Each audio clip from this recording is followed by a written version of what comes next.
Magandang hapon guys. For today's video is magluluto tayo ng munggo guys. So yun nga guys, magandang hapon.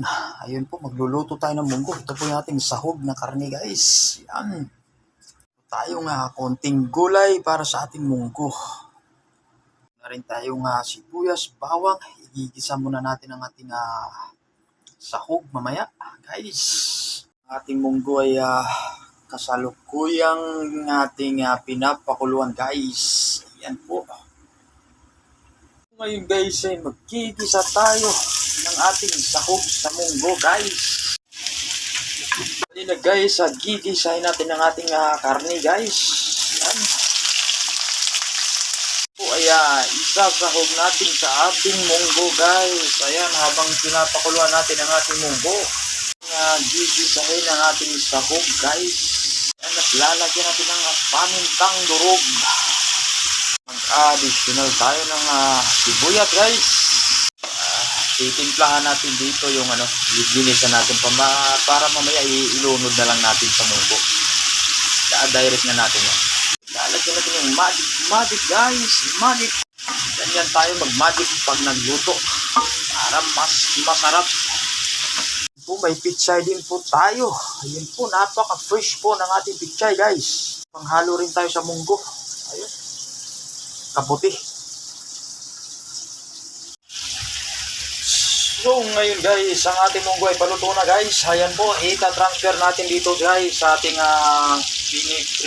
pinapagisang Ganyan po tayo magluto guys. Wala nang patumpik-tumpik. Ayun, haluin ng may kasipagan. Guys, yan ang ating munggo. Ang ating munggo guys, sahog pa lang, masusolve ka talaga. Yan, pakukuluan pa natin ng mga 10 minutes yan guys. So ayan na siya guys, paluto na ang ating munggo. Sasabay natin itong ating guys gulay. Yan. Napaka-basic na pagluluto ng munggo. Ayan po guys. Napakaraming sahog.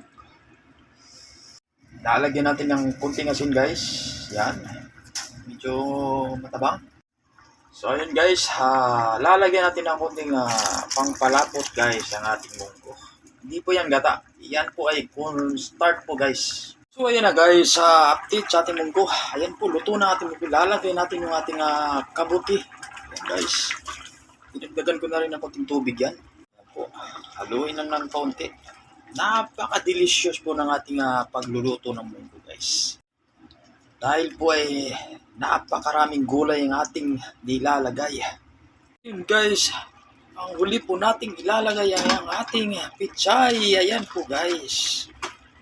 Pichay guys.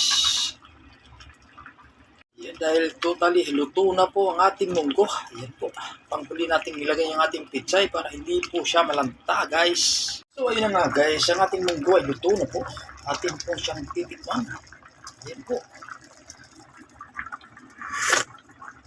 Wow.